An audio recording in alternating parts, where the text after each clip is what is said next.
Re-bienvenue sur le podcast Altitude. Je suis Karine Ruel. Et aujourd'hui, je reçois mon mari, Dave Ruel. On est rendu à notre 5e enregistrement. C'est-tu ma 5e apparition dans ton bureau? Non, c'est le 5e take aujourd'hui. Ah oui, c'est vrai, parce qu'on comptait des niaiseries un petit peu trop, puis Karine n'était pas trop.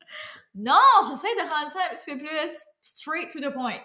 Ah, ouais, c'est ça. Mais c'est vraiment très difficile de faire straight to the point avec toi parce que ça zigzague tout le temps. Tu sais, moi je zigzague aussi normalement dans la vie. Fait imagine qu'on met toi et moi ensemble sur un podcast à essayer de faire un sujet vraiment clair et concis.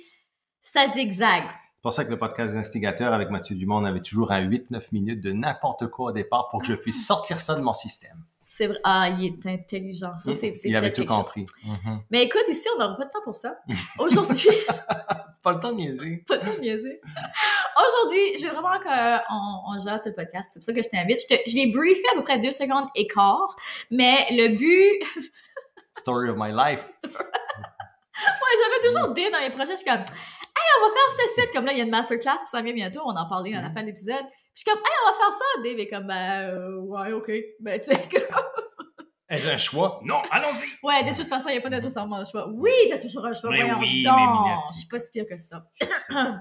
Mais bon, aujourd'hui, je voudrais ça vraiment qu'on jase de comment on va essayer entre la parentalité et l'entrepreneuriat. Parce que j'ai beaucoup de femmes entrepreneurs qui me suivent, mais beaucoup se demandent comment est-ce que vous faites ça? Puis souvent, j'ai souvent le commentaire de femmes aussi qui sont j'aimerais ça que mon chum soit plus impliqué avec moi dans la business. J'aimerais ça que mon chum me supporte plus. Tu sais, s'il y a une affaire que je peux bien dire au début, oui, OK, je suis très chanceuse de la relation qu'on a, mais si tu nous écoutes puis tu dis, OK, ben moi, mon chum, il m'offre pas ça et tout ça, des fois, d'attendre l'approbation de l'autre et attendre le support de l'autre, tu peux attendre longtemps. Fait que commence à te donner cette appréciation-là, ce support-là, puis tu sais, il y a une phrase dernièrement que j'ai entendue qui m'a beaucoup striké, puis même si je suis présentement dans un couple où je suis super supportée, d'une certaine façon, on est quand même toujours seul, d'une certaine façon. Comme nobody's coming to save you. C'est ça que je veux dire. Tu sais, je m'excuse, j'ai beaucoup de mots en anglais, mais je rely pas sur toi. Comme je me fie pas juste sur toi pour réussir, puis atteindre mes buts, puis ramener des clients, faire brûler la business. Je me fie pas juste sur toi. Comme, I know, j'ai ma grosse part de responsabilité là-dedans, malgré que ça m'empêche pas d'être reconnaissant, tu sais, pour le couple que j'ai, puis tout ça. Mais le message que je veux surtout passer aujourd'hui, c'est qu'on va vous donner nos trucs, conseils, comment est-ce que nous, on fait pour balancer ça, de la parentalité et de l'entrepreneuriat. Puis je sais qu'il y en a plusieurs qui écoutent, qui sont des mamans aussi. Et comment est-ce qu'on fait? Mais aussi, juste vous dire que ça commence vraiment par soi. Tout commence par soi. Et aussi Canaille, si vous écoutez la vidéo YouTube qui est là. Bonjour! Salut! Canaille a sa propre voix. Tes auditrices ne savent pas que Canaille a une Je voix. ne sais pas si on avait déjà fait la voix de Canaille. Il y a toujours une petite voix. Mais tous les animaux ont la voix de Canaille. Partout où on roule sur le highway ou peu importe pour voir il a un accent un petit peu Frenchy. I know! High class. I know! It's so weird. Arrêtez de parler de moi. Ouais, arrêtez. On pourrait partir vraiment longtemps. OK, tips numéro 1. En couple. Je sais pas le sens de l'humour pour vous autres, là, mais pour nous autres, c'est super important. Ah, ouais. C'est une grosse partie. C'est une grosse partie de notre couple. C'est une grosse partie du succès de notre couple aussi parce que même si on chicane, même si on se tape sur les nerfs, on peut justement commencer à faire la voix de canaille et tous les deux, on va rire, tu sais. Fait que c'est super important. Fait que first thing first, valsion de la parentalité puis l'entrepreneuriat, ça a ses défis. Parce que, surtout, je sais, si vous écoutez le podcast, c'est parce que vous êtes très clairement comme high performance, comme vous voulez des résultats, vous voulez être bonne partout, c'est de la performance. Mais reste que c'est difficile d'être parfait partout, puis ça n'existe pas, la perfection. Puis moi, le plus gros défi que j'ai entre la parentalité et l'entrepreneuriat, c'est souvent la culpabilité. C'est la culpabilité, des fois, qui vient prendre over, qui veut comme... Mon Dieu, je passe avec mes enfants. Oh mon Dieu, je suis passée dans ma business. Oh, je travaille pas assez. Oh non, en fait, je devrais faire plus d'affaires avec les enfants. Tu sais, je suis toujours entre les deux, tu sais. Puis toi, tu me supportes vraiment beaucoup là-dedans. Comme des fois, quand je vais avoir des soirées où je sais qu'il faut que je donne un coup de plus, mettons que je suis en lancement ou peu importe, ben souvent, tu vas prendre over, tu vas coucher les enfants, tout ça. Donc, c'est super important d'avoir cette conversation-là. Je pense que ça, c'est une des clés, d'exprimer à quel point c'est important pour vous, puis d'avoir quelqu'un qui est vraiment supportive, comme qui supporte, mais dans les deux sens. Dans les deux sens. Quand lui, c'est son tour, quand toi aussi, t'as des trucs, c'est moi qui vais couper. Puis le contraire aussi. Mais il faut le parler, tu sais, il faut être vocal par rapport à ça. Peux-tu aider, tu sais, peux-tu faire ci? Pas dans un sens comme tu m'aides pas, fais ci, fais ça. Mhm. Tu sais, hey, j'ai ça, est-ce que ça, tu pourrais... Oui, pas de problème, tu sais, on s'arrange toujours, tu sais, de comprendre ça. Tu sais, le support, des fois, puis tu l'as dit, c'est on va attendre un petit peu le support de notre partenaire, puis quand ça vient pas, ben là, il y a de la frustration qui rentre. C'est juste de le faire soi-même, d'avancer, et puis ça arrivera pas, le support, comment je peux dire ça? La compréhension, surtout si vous n'êtes pas deux entrepreneurs, ça peut avoir c'est ça. Pour l'autre personne qui n'est pas du tout dans cet univers-là, ça peut être difficile à comprendre. Ouais, puis veut pas l'autre partenaire, veut pas à sa vie professionnelle aussi, d'un côté, et puis souvent, ben, on pense que nous, on en fait plus parce qu'on est entrepreneur, etc. Des fois, il y a des, ouais, je sais pas, il y a des différences. Mais excuse-moi, vas-y. Non, je voulais juste pour dire que toi, tu m'as beaucoup aidé avec ça. Parce que, autant que c'est moi la psychothérapeute entre les deux, autant que, tu sais, j'ai grandi dans une famille qui parlait pas, puis qui souvent essayait de se faire comprendre par des comportements au lieu d'exprimer vocalement. Puis je répétais un peu ces choses-là au début parce que c'était l'exemple du couple que j'avais eu. Puis souvent, toi, tu me disais, ouais, mais tu pourrais juste me le dire, puis comme moi, je suis terrible. Genre, si tu essaies de me faire passer un message, je ne comprends pas. Je comprends pas les messages subliminaux. Faut me le dire straight. Mais je pense que c'est comme ça pour la majorité des hommes aussi. Probablement, ouais. Tu sais, comme... Ouais, mais je vais jamais mal réagir quand on me dit les choses directement, honnêtement, comme pas de problème, je sais le prendre. Puis après, au contraire, si je fais quelque chose qui est pas correct, dis-le-moi, puis je m'arrange pour m'améliorer. Il y a une affaire comme qui est très importante dans les couples. L'affaire, c'est que souvent les femmes versus les hommes, on a besoin. Les femmes, des fois, on a juste besoin quand il y a un trop plein, qu'on est stressé, quand whatever, il y a de la culpabilité, peu importe, puis il y a des sentiments qui vont. Ben, des fois, on a juste besoin de quelqu'un pour venter. De juste venter. Puis ça a été une clé dans notre couple, vraiment qui a fait une différence. C'est au début, aussitôt que je ventais à Dave était comme « Ah, mode solution tout de suite. Ouais, ben tu peux faire ça. » Puis là, je suis comme « Mais je m'en fous tout de suite, là. Tout de suite, je veux juste comme te dire à quel point que je suis pissée off ou j'ai de la peine ou peu importe. » Puis, tu sais, un coup qu'on a compris ça, ce pattern-là, ça a fait vraiment une grosse différence. Puis c'était mal parce que je pense que les gars, en général, on est mode solution plus. Fait que si tu arrives avec une problématique, ben on va chercher une solution. Quand tu es entrepreneur, surtout moi qui est très process oriented, je vais te suivre la piste de solution avec un processus à 5 étapes, tu sais, derrière. Fait que ça marchait pas très bien. m'envoyer un courriel, tu sais, oh excuse, je vais t'envoyer un courriel dans le temps. C'est pas vrai. Non, mais c'est la façon, tu sais, de penser que ça devient.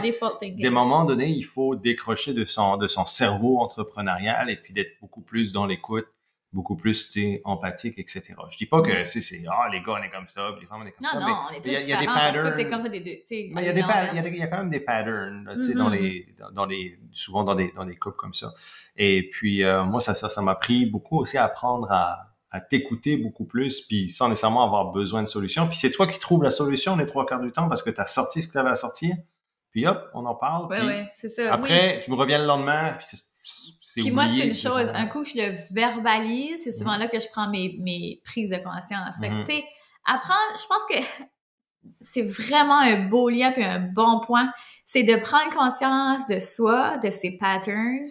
Tu sais, quand c'est ça, tout part de soi. Si tu veux que ton couple, ça aille mieux, s'il y a plus d'harmonie entre ta business, ta vie de couple, ta parentalité, ben ça commence par toi, tout le temps, connaître tes patterns, apprendre à connaître l'autre aussi. Ça part vraiment de là. Fait que, tu sais, pour moi, en tout cas, le plus gros défi en tout ça, c'est vraiment la culpabilité. C'est vraiment de toujours me dire, OK, t'en fais assez, arrête. Tu sais, André, je veux toujours plus. Et peut-être que c'est un rappel, je suis sûrement pas la seule qui pense comme ça. Mais c'est toujours de me dire comme, OK, comme quand tu vas être avec les enfants tantôt, ben ça va être du temps de qualité. Tout de suite, c'est le temps que tu as consacré sur ta business. Puis des fois, je suis avec les enfants, puis j'ai envie de travailler, puis je suis comme, non, tout de suite, c'est le temps de travailler avec les enfants. Tu auras du temps pour travailler sur ta business plus tard. Fait que c'est surtout ça, moi, que j'ai comme, qu'est-ce qui est toi, ton plus gros défi? Ça a été, déjà, là, un des défis que j'ai eu, que j'ai réussi à résoudre, mais c'était vraiment d'être présent. D'être présent et puis de décrocher. Le problème, souvent, c'est quand on est entrepreneur, ben, on a une charge mentale par rapport à notre entreprise qui est là, qui est présente. Puis, c'est très difficile, souvent, de de faire une différence entre notre vie ou je te dirais une cassure nette entre ta vie puis ta vie privée et ta vie professionnelle. Puis je pense que de toute façon, tu peux pas nécessairement être 100% déconnecté de ta business quand tu es à la maison, etc., quand tu as ta propre business. Ça, je pense, mais c'est la façon dont tu vas le gérer et le prioriser. Donc, c'est d'amener, moi, ce que j'ai fait, c'est d'amener vraiment certaines règles dans la transition dans laquelle c'est la transition du travail à l'entreprise. Donc, il y a des choses, par exemple, au niveau du téléphone, admettons, au niveau des courriels, au niveau... Ouais, mais peux-tu les dire exactement? Comme, qu'est-ce que tu fais exactement? Ben, le soir, par exemple, il y a ce qu'on appelle en anglais, ce qu'on appelle le evening check-out dans la méthodologie EFIC. Il y a la liste du soir. Dans le fond, la routine du soir, c'est pour faire une petite transition entre le travail et la vie privée, ta vie familiale. Donc, je commence toujours par faire sûr que mes tâches du lendemain sont identifiées. Donc, je commence pas avec un stress de faut que j'ai trop de choses à faire et je sais pas ce que je vais faire. Je sais exactement ce que je vais faire dans la journée suivante. Je fais sûr aussi que mes courriels sont répondus et que j'ai pas besoin de répondre à aucun courriel. Il y a aucune urgence de courriel après 5 heures. Moi, d'habitude, c'est 5 heures. 4-5 heures, on va dire, tout dépendant quand est-ce que je fais mon check-out, mais rendu là, tout est fait. Ensuite, je purge comme mes notes, etc. Donc, je retire toutes les petites affaires opérationnelles de mon cerveau rapidement, et là, je rentre en mode famille. Ouais. Fait qu'on arrive, on essaie de généralement finir vers 4 heures, et puis là, généralement, on alterne, on fait par exemple les soupers, là, on a par exemple Good Food qui est... Good Food 2 fois par semaine, pour vrai, ça change notre vie. Juste 2 fois semaine, là, ça fait vraiment... Mais pour la transition, moi, c'est vraiment le fun parce que ça me met aussitôt comme dans un mode actif, mais je suis dans la business. Puis ça, j'aime ça. Ouais. Mais ça a été tough de déconnecter quand, tu sais, plus tôt dans ma carrière, là. Je voyais quand Charliana était plus petite, par exemple, c'était de trouver puis Charliana est née vraiment dans le rush vraiment qu'on avait avec Buy Optimizers, etc. Donc il y avait toujours quelque chose, c'était très réactif et j'ai pas eu le choix d'implémenter de mettre certaines barrières, tu sais, pour être présent. Donc il y a des choses et puis ensuite au niveau du temps, c'est ça, de limiter un certain temps de travail et les fins de semaine aussi. Donc on suit, tu sais, c'est con, mais comme quand t'es entrepreneur, tu veux plus être dans le 9 à 5. Puis finalement, tu finis par faire un 9 à 5, puis tu travailles pas les fins de semaine, parce que dans le fond, tu suis juste le rythme de ta famille. Tu sais, les enfants n'ont pas d'école la fin de semaine. Fait on s'arrange toujours. On touche pas aux ordinateurs la fin de semaine. Non. Tu sais, on va faire des petites vidéos, tu vas faire des petites vidéos, etc., mais on touche pas aux depuis les enfants, c'est ça. Ouais, c'est vrai que, tu sais, en même temps, c'est tellement différent faire un 9 à 5 quand tu travailles pour toi que quand tu fais un 9 à 5 quand tu travailles pour quelqu'un. C'est total. En tout cas, moi, le sentiment de liberté est complètement différent. Fait que oui, c'est vraiment des bons points que tu as mené de faire des petits evening check-out puis la part des responsabilités. Tu sais, je pense qu'une autre chose qui caractérise notre couple, c'est la responsabilité. Tous les deux, on est 2 personnes très responsables. J'aurais envie de dire mature, mais lol. ça dépend des heures. Ouais, c'est ça. mais tu sais, oui, j'en vois beaucoup des hommes qui sont immatures, qui prennent pas leurs responsabilités. Mais une chose, OK, c'est peut-être un préjugé de dire moins souvent les femmes, mais tu sais, il y a ça. En tout cas, je trouve qu'il caractérise beaucoup notre relation. Les deux, on est comme, non, faut qu'on soit... On a la même vision, on a les mêmes envies. Les deux, on veut être présents pour les enfants, on veut être des bons parents, mais pas, des bons parents et des bons entrepreneurs, mais pas au détriment l'un de l'autre. Mais oui, puis ça te prend de, tu sais, figure out your shit émotionnellement aussi, là. Moi, il y a des affaires comme, tu sais, je travaille encore là-dessus régulièrement. C'est par exemple ma patience. Je suis quelqu'un de patient, mais pas tout, comment je peux dire ça? Ça reste que je suis un entrepreneur et je veux que les choses avancent, etc. Et puis, j'aime pas répéter les affaires. Tu sais, je veux vraiment comme, tu sais, quand justement, je fais des process pour pas avoir à répéter, mais qu'un enfant, ça se passe pas comme ça. Des fois, faut répéter. Puis ça joue. Faut toujours répéter. C'est ça. Puis ça joue toujours, moi, sur ma patience. Et puis, j'ai un réflexe, si tu veux, de comme, perdre les nerfs un petit peu quand je dois répéter plus de 3 fois, là, oublie ça, là, tu sais. Fait que, ça, je travaille là-dessus. Je suis comme, y a-t-il une meilleure façon de communiquer l'information ou de, tu sais, j'essaie toujours de comme. On évolue toujours aussi. Tu sais, y a pas de parents parfaits. Puis, c'est ça, c'est de voir ces patterns, de reconnaître qu'est-ce qu'on aimerait changer, puis de le changer un peu à la fois. Il y a l'expérience, c'est de comprendre aussi, tu sais, qu'il y a l'expérience en tant que parent qui rentre là-dedans. Tu nais. Tu t'arrives pas parent puis t'as tout, c'est pas parce que t'as lu 4 livres que tu connais tout sur la parentalité, là, au contraire, là, c'est quelque chose que c'est quelque chose qui arrête jamais. Tu sais, j'en ai parlé avec mon père la dernière fois quand mon père et mes parents étaient ici pour une couple de semaines, puis on en parlait justement lui me parlait de son évolution en tant que père, tu sais, à travers les années. Moi, il avait 20 ans, tu sais, c'était un kid. Puis il me dit, tu sais, on savait pas plein d'affaires, puis les choses évoluent, ta façon de voir les choses évolue, puis la façon dont il a élevé ma sœur, qui a 15 ans de plus jeune que moi, est pas la même que moi, puis la façon dont il perçoit les choses avec les filles, avec les petites, c'est plus pareil non plus. Puis il dit, tu sais, ça vient avec le temps. Il dit, tu peux pas c'est pas quelque chose qui est inné, il faut aller prendre le temps de processer, puis tu travailles sur toi-même pour pouvoir être le but, c'est toujours d'être une meilleure version de toi-même, sachant que tu es comme imparfait. Tu seras jamais parfait, là, tu sais. Ah, mais en même temps, il y a de la beauté dans tout ça aussi. Parce que je trouve ça vraiment beau qu'on est capable justement d'évoluer. Fait somme toute, si on fait un petit mini wrap-up, je pense que les clés à retenir ici, c'est vraiment de se connaître, numéro 1. Numéro 2, de se supporter. Tu sais, d'avoir beaucoup d'empathie. L'empathie dans le couple, c'est super important. Parce que des fois, tu sais, quand on est tous les deux entrepreneurs, des fois, on peut tomber dans je travaille plus fort que toi. Non, mais c'est pas, non, il faut jamais que tu en fasses une compétition. Jamais, tu sais. Fait que c'est beaucoup avoir d'empathie, beaucoup se respecter. On a chacun nos rythmes, tu sais. Tu le sais, là, quand t'es en business, il y a des phases où ça va moins bien, des phases où ça va plus bien. Fait que, tu sais, c'est de vraiment avoir cette ouverture-là, cet esprit-là, ce support-là entre les deux. Puis, clairement, la structure change tout. Fait que, tu sais, des routines stade, des routines de check-out, des routines, tu sais, nous, on se fait toujours une date les fins de semaine, tu sais, de tenir ces choses-là qui peuvent apparaître monotones pour des entrepreneurs parce qu'on aime avoir la liberté, la flexibilité et tout ça. Mais moi, je suis la première, là, comme je déteste la médiocrité et tout ce qui est trop routinier. Mais depuis, c'est vraiment toi qui m'as appris ça, tu sais, vraiment la structure. Puis depuis que j'ai vraiment incorporé la structure dans ma vie, j'ai de la liberté comme jamais. Tu sais, c'est ça le paradoxe là-dedans. Ouais. Fait que... Quand tu l'as résisté aussi, la structure. Je l'ai tellement résisté, mais aujourd'hui, c'est un des sujets qui me passionne le plus. Puis parlant de ça, dans très bientôt, là, on est mi-novembre, dans très bientôt, on lance une masterclass de 3 jours. Oui, pour vous. Et ça, on a tellement hâte. On s'est dit, OK, comment est-ce qu'on peut aider? Parce qu'on est vraiment dans la mission de sortir plus de produits, servir encore plus. Puis là, on s'est dit, OK, c'est... Watch out 2022! Pour vrai, moi, pour 2022, là, I have big dreams and big goals. On a beaucoup de cool stuff qui arrive en 2022. Tellement. Ouais. Puis j'ai envie de vous amener avec moi, avec nous là-dedans. Fait que première chose, première étape, je m'excuse pour celle-là qui m'écoute sur YouTube, j'ai salé la face. Donc, première étape, ça va être la masterclass. On l'appelle Enclenche. Le nom est juste ça dit tout. Donc, c'est enclencher totalement la nouvelle année du bon pied. Donc, partir du bon pied. Donc, c'est une masterclass de 3 jours. Donc, première journée, ça va être avec moi. Je vais vous parler de mindset. On va parler de vision. Je vais vous faire faire votre vision. Je vais vous faire faire une visualisation aussi. Tu sais, ça va être vraiment très puissant.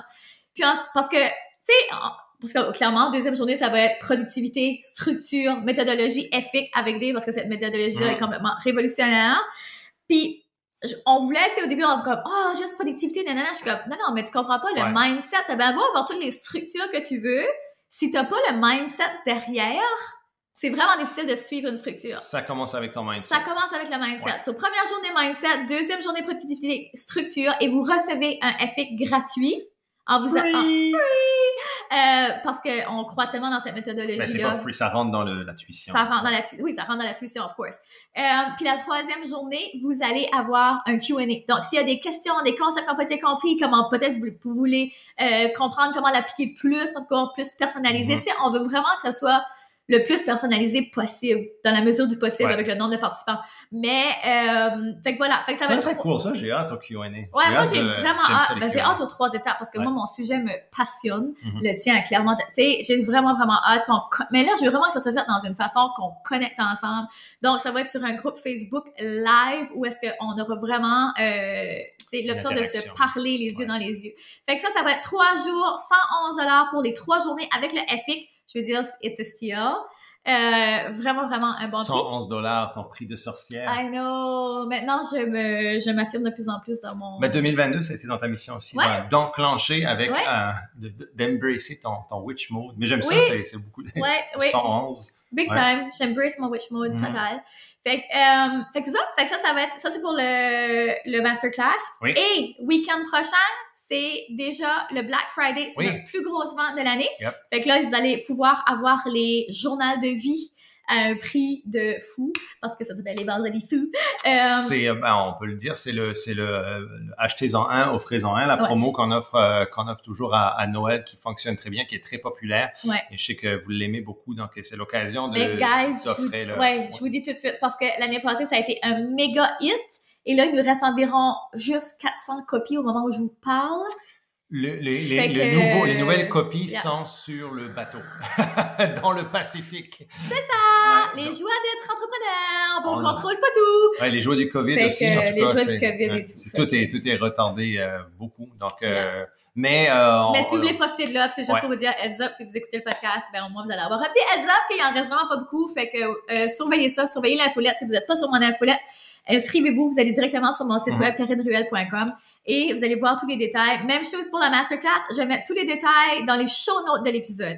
Donc, sur ce, gros merci d'avoir été là. Merci d'avoir été là, mon amour. Merci de m'avoir invité de nouveau. Et puis, j'espère recevoir une autre invitation. Ça fait tellement plaisir. Si j'avais à te demander, comme je demande à tous mes épisodes, qu'est-ce que ça veut dire pour toi être une femme d'altitude? Oh, une femme d'altitude. C'est quoi pour toi une femme d'altitude? C'est toi une femme d'altitude? Non, c'est une femme d'altitude. C'est une bonne question. Parce que c'est vrai que tu m'as dit la dernière fois que je commence à poser cette question-là à tous mes invités. Puis les réponses viennent tellement me toucher. Je suis comme, c'est même beau. Moi, je pense que c'est une femme qui est alignée sur et, je dirais, qui est confiante de ses capacités, qui est une leader dans son domaine et qui comprend je dis ça en tant qu'homme, là, mais qui comprend sa féminité aussi. On en parle beaucoup. J'étais sur un podcast là, avec Mélissa la dernière fois, on parlait justement de ça, de la féminité, mais de comprendre le contexte d'une femme. Souvent, on va vouloir être comme un homme. La femme va vouloir être comme l'homme, mais alors vous avez vos propres spécificités. On a tellement comme un super pouvoir qui a été tellement comme caché trop longtemps que là, c'est vraiment ça que je veux enseigner. C'est pour ça que quand je dis j'embrace mon witch mode, c'est que je veux vraiment plus aller dans ça. 2021, toi, tu l'as vraiment ça a vraiment décliné. Oui, je l'ai vraiment embrassé, mais maintenant, je veux l'enseigner. Maintenant que je l'embrace, I want to teach it. Oui, donc c'est une femme alignée. C'est beau. Et, c'est beau. Merci beaucoup. Merci d'avoir été là. Sur ce, je vous dis à la semaine prochaine. Tous les détails sont dans les show notes. Gros bisous. Si vous avez aimé, partagez. We love you. Bye. À la semaine prochaine. Salut.